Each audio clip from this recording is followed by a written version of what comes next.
Bueno, posteriormente, en el año 1998, aparece por primera vez una ley que habla sobre la violencia contra la mujer y se crea la ley sobre la violencia contra la mujer y la familia.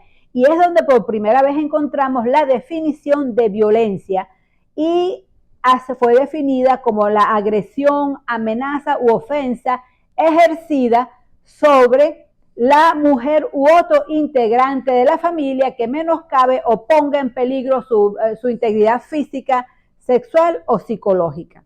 Aquí comienzan a aparecer los primeros tipos o los primeros delitos de violencia contra la mujer y contra la familia. Entonces ahí es donde comenzamos a hablar de amenaza, violencia física, acceso carnal violento, acoso sexual y violencia psicológica.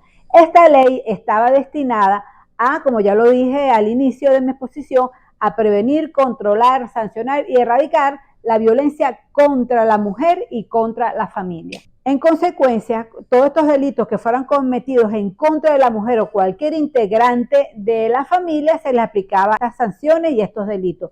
Y es cuando comenzamos a hablar de manera genérica y tímida de hablarse de violencia contra la mujer. Y aún así, en esta época había un conjunto de hechos que no constituían violencia contra la mujer según la normativa, pero que sí existían. Como por ejemplo, cuando el hombre le privaba a la mujer de sus bienes materiales, como por ejemplo le privaba el acceso a la satisfacción de sus necesidades básicas.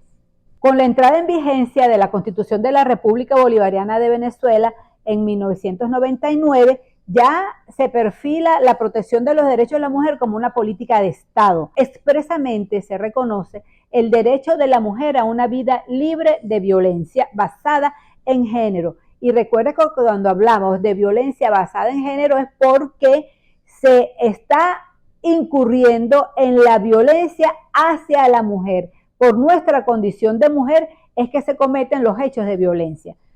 En la exposición de motivos de nuestra Constitución se establece que la equidad de género se transversaliza en todo el texto constitucional. Se establece un lenguaje inclusivo en el que ya se habla de mujer y hombre y no se invisibiliza a la mujer como sujeto, como individuo, sino que hablamos de mujeres y hombres. Allí ya en nuestra Constitución comienzan a reconocerse nuestros derechos sexuales y reproductivos.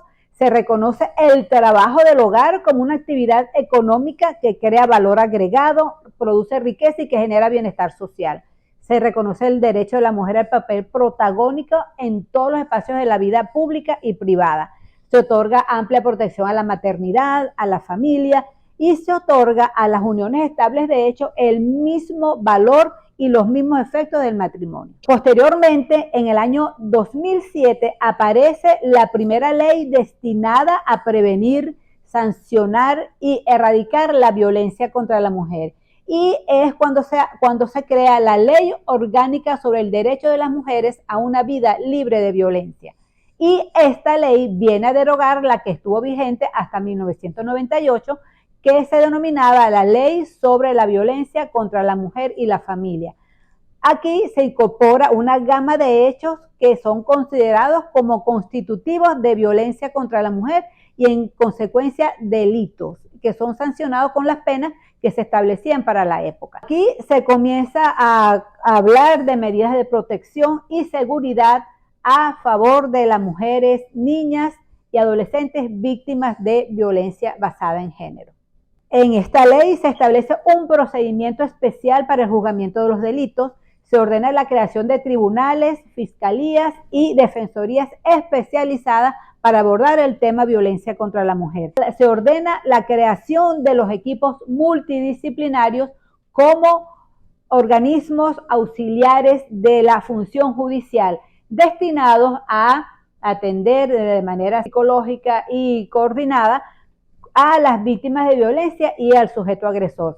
Y se consagran igualmente las medidas de protección y seguridad a la víctima. Posteriormente, producto de las luchas, de las exigencias de las mujeres que decían, es cierto, hemos avanzado, sí es cierto, se nos reconoce en una cantidad de hechos que antiguamente no teníamos derecho a hacer, no teníamos, y se reconoce como delito una cantidad de hechos que antiguamente no eran considerados como delitos. En el 2014 se produce la primera reforma a esta ley y se agrega el femicidio con sus agravantes, que el femicidio es cuando la mujer muere a manos de su agresor. Antiguamente se hablaba de homicidio, hoy día no, hoy hablamos de femicidio con unas ciertas agravantes. Y se incluye la inducción al suicidio como un tipo penal especial en el que se sanciona la inducción al suicidio de la mujer. Estamos en el 2021, en el 2021 se hace una segunda reforma, aquella primera ley del 2007, y esta es la ley que está vigente. Aquí se ordena la creación de la Comisión Nacional para garantizar los derechos de las mujeres a una vida libre de violencia. Eso está contenido en el artículo 47. Se otorga pleno reconocimiento a las organizaciones que luchan por los derechos de las mujeres y se les permite participar en los juicios, en los procesos judiciales, como asesoría emocional y asesoría técnica. Se prohíbe la revictimización de la víctima.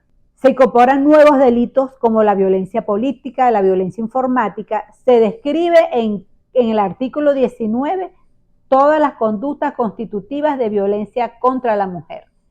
Y en atención de la gravedad de los hechos se establecen una cantidad de penas considerablemente altas.